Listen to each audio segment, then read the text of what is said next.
بسم اللہ الرحمن الرحیم. السلام علیکم ناظرین, میں زاہد محمود اور آپ دیکھ رہے ہیں گرین پاکستان. ناظرین, بہت ساری ڈیولپمنٹ ہوئی ہے. پاکستان تحریک انصاف کو جلسوں کی اجازت مل گئی ہے, جو کہ عمران خان کے چاہنے والوں کے لیے بہت ایک بڑی خبر ہے, بہت اچھی خبر ہے. اور دوسری طرف جو ہے وہ عدالتوں سے, سپریم کورٹ سے مفرور اور اشتہاری قومی مجرم جو ہے نواز شریف, وہ لندن سے سعودی عرب پہنچ چکے ہیں. لیکن وہاں پہ پہنچنے کے بعد ان کو یہ بری خبر مل گئی ہے.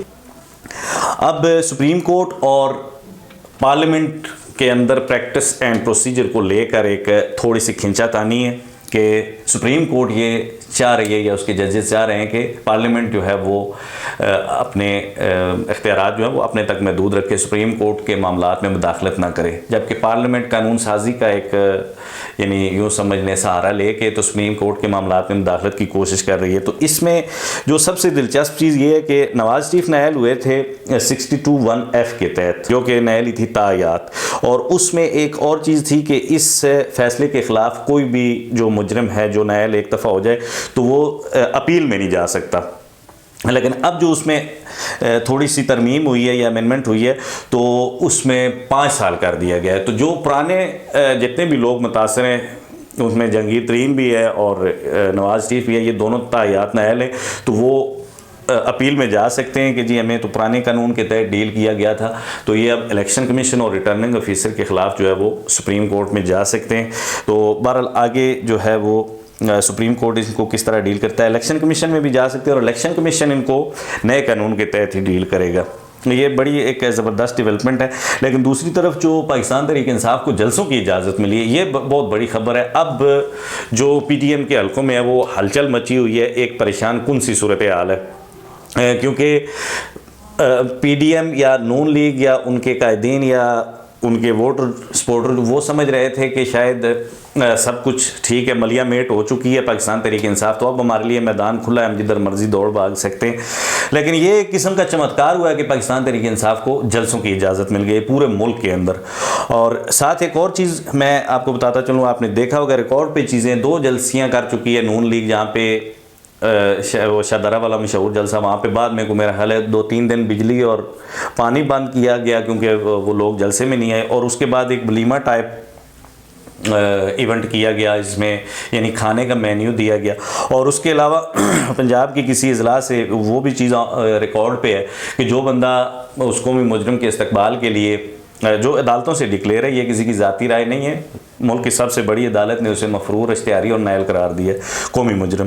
تو قومی مجرم کے استقبال کے لیے جو بندہ زیادہ سے زیادہ لوگ لے کے آئے گا تو اس کو 1-5 دی جائے گی. تو بریانی قیمے والے نان سے بات بڑھتے بڑھتے اب 1-5 تک پہنچ چکی ہے. یہ میں سمجھتا ہوں کہ بڑی اچھی ڈیولپمنٹ ہے, چونکہ پہلے تو بریانی کی ایک پلیٹ تھی یا قیمے والا ایک نان تھا. تو ابھی کے پی کے کا ایک حلقہ ہے PK 39 سرکل بکوٹ, ان کا ایک ایونٹ ہونے جا رہا ہے برکو اگلے 2 دن میں یا آج ہونے جا رہا ہے. تو وہاں کا ابھی تک کچھ ایسا نہیں آیا کہ کچھ اگر کوئی بندہ زیادہ بندے لے کے آئے تو اس کو مطلب بریانی تک ہی محدود رکھا جائے گا یا 1-5 بھی دی جائے گی, ایسے کوئی اعلانات سامنے نہیں آئے. دوسری طرف ایک بہت ظالمانہ کارروائی ہوئی ہے جس کی میرا خیال ہے ہر پاکستانی, ہر ذی شعور پاکستانی مذمت کرتا ہے. شیر افضل مروت صاحب کا جو گھر ہے وہ ایک ظالمانہ طریقے سے گرایا گیا ہے, جو کہ بہت بڑا ایک ظلم ہے, بہت بڑا. میں سمجھتا ہوں کہ اس کی جتنی بھی مذمت کی جائے کم ہے. یہ وہ ظلم ہے جو اسرائیلی فوج فلسطینیوں پہ پچھلے مطلب کئی دہائیوں سے کرتی آ رہی ہے. فلسطین اور اسرائیل کی جو صورتحال ہے وہ آن دی ریکارڈ ہے ساری چیزیں. مجاہدین نے کافی حد تک پیش قدمی کی, قبضہ بھی کیا, اسرائیلی فوج کو بھی شکست دی مختلف جگہ پہ. اور پاکستان میں ایک لاکھوں علماء کا وارث اپنے آپ کو کہنے والا شخص جو ہے اس کو انسانی حقوق یاد آ گئے.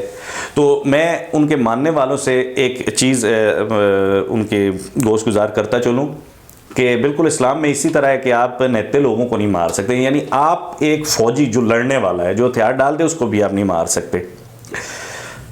جو فوجی ہتھیار ڈال دے, سرنڈر کر دے, اس کو بھی آپ نے نہیں مارنا ہے. اس کے علاوہ عام لوگوں کو نہیں مارنا ہے. ایون گرینری جو ہے گھاس پھوس اور آپ نے درختوں تک کو نقصان نہیں پہنچانا ہے. یہ پرنسپل آف وار ہیں اسلام کے اندر.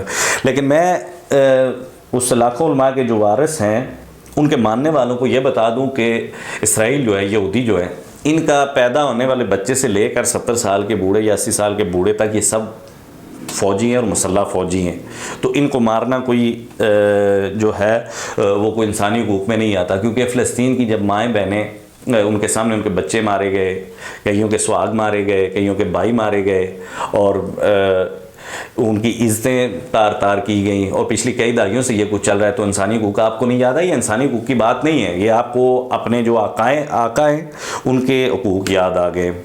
تو اب پاکستانی قوم اتنی بیوقوف نہیں ہے۔ اور مزے کی بات یہ ہے کہ اس بیان کے بعد پاکستان میں ایک بندہ بھی نہیں ایسا سامنے آیا کہ جس نے کہا ہو کہ میں اس شخص سے علیحدگی کا اعلان کرتا ہوں، کہ یہ فلسطین کے مقابلے میں یہودیوں کے اور اسرائیل کے انسانی حقوق کے تحفظ کی بات کرتا ہے۔ لیکن یہ اندھی تقلید ہے جو وطن عزیز کے اندر چل رہی ہے، کہیں قومی مجرم کو کوئی لیڈر مان رہا ہے، اور دوسری طرف یہودیوں کے جو حقوق کے تحفظ کی بات کرتا ہے اس کو بھی لیڈر مانتے ہیں۔ پیچھے ہٹنے کے لیے کوئی بھی تیار نہیں ہے۔ آپ خود ساری چیزیں دیکھ کے تو فیصلہ کریں کہ یہاں پہ کون ٹھیک ہے کون غلط ہے۔ میں پچھلے 2 ویلاگ میں بتا چکا ہوں کہ اس وقت پاکستان کے اندر صرف 2 نظریات ہیں، 2 سوچیں۔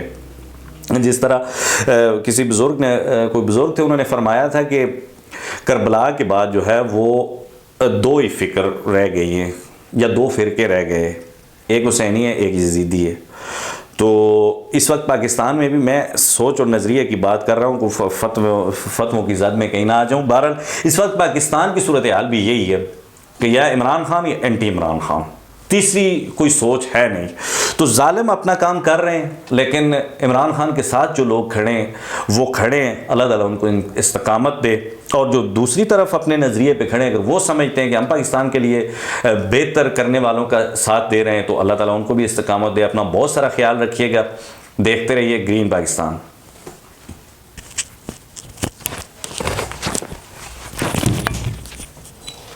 ہو گیا کتنے منٹ ہے؟